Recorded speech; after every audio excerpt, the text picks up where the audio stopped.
Hello friend, जय Mahakal academy में आपका स्वागत है। मैं प्रेम प्रकाश पांडे। आज हम डिस्कस करेंगे राजनीतिक विज्ञान से रिलेटेड मंत्री परिषद और मंत्रिमंडल में अंतर। ठीक है, ये हमारा एक तरफ मंत्री परिषद है, एक तरफ हमारा मंत्रिमंडल है। ठीक है, अगली पॉइंट नंबर 1, मंत्री परिषद। यह एक बड़ा निकाय है जिसमें 60 से 70 मंत्री होते हैं। बड़ा निकाय का अर्थ होता है बड़ा समूह या जन समुदाय, मतलब कोई भी संघ होता है, ये बड़ा जन समुदाय होता है। तो यह एक बड़ा जन समुदाय है, इसमें 60 से 70 मंत्री होते हैं। फिर आते हैं मंत्रिमंडल में।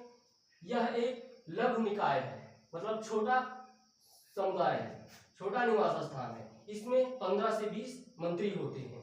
ठीक है, फिर आते हैं मंत्री परिषद के दूसरे पॉइंट में। इसमें मंत्रियों की 3 श्रेणियां कैबिनेट मंत्री, राज्य मंत्री, उप मंत्री होती हैं। ठीक है, फिर आते हैं मंत्रिमंडल के दूसरे पॉइंट पे। इसमें केवल कैबिनेट मंत्री शामिल होते हैं, अतः यह मंत्री परिषद का भाग है। यह जो मंत्रिमंडल है यह मंत्री परिषद का भाग है और इसमें सिर्फ कैबिनेट मंत्री शामिल होते हैं। फिर आते हैं मंत्री परिषद के तीसरे पॉइंट पे। यह सरकारी कार्यों हेतु एक साथ बैठक नहीं करती। ये जो मंत्री परिषद है सरकारी कार्यों के लिए एक साथ बैठक नहीं कर सकती है। इसका कोई सामूहिक कार्य नहीं है। इसका जो मंत्री परिषद का कार्य है इसका कोई सामूहिक कार्य नहीं होता। ठीक है, हम आते हैं मंत्रिमंडल के तीसरे पॉइंट पे। यह एक निकाय की तरह है, मतलब यह एक समुदाय की तरह है। यह सामान्यतः हफ्ते में एक बार बैठक करता है। एक हफ्ते में एक बार बैठक मंत्रिमंडल की होती है और सरकारी कार्यों के संबंध में निर्णय करता है। जो सरकारी कार्य होता है वो एक साथ मिलकर उसके संबंध में निर्णय करते हैं। इसके कार्यकलाप सामूहिक होते हैं। जो इसके जो कार्यकलाप हैं, इसके जो कार्य हैं इसके समूह में होते हैं, मतलब एक साथ बैठकर सामूहिक रूप से इसका कार्य होता है।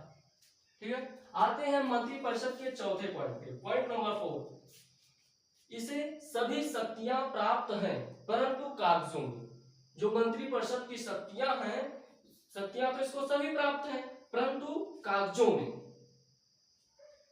फिर आते हैं मंत्रिमंडल के चौथे पॉइंट पे। पॉइंट नंबर 4, ये वास्तविक रूप में मंत्री परिषद की शक्तियों का प्रयोग करता है। ठीक है, ये वास्तविक रूप में मंत्री परिषद की शक्तियों का प्रयोग करता है और इसके लिए कार्य करता है।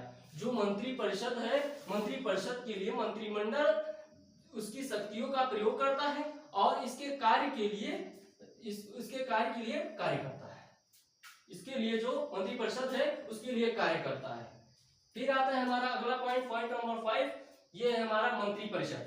यह सामूहिक रूप से लोकसभा के प्रति उत्तरदायी होते हैं। जो मंत्री परिषद है यह सामूहिक रूप से लोकसभा के प्रति उत्तरदायी होता है, उसके प्रति आश्रित होता है।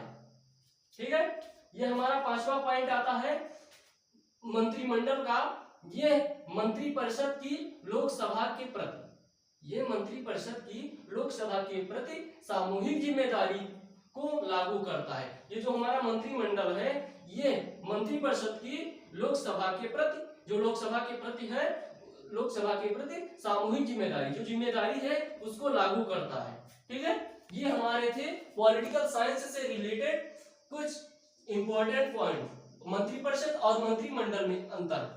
आज तक की क्लास हमारी यहीं तक समाप्त होती है। Thank you.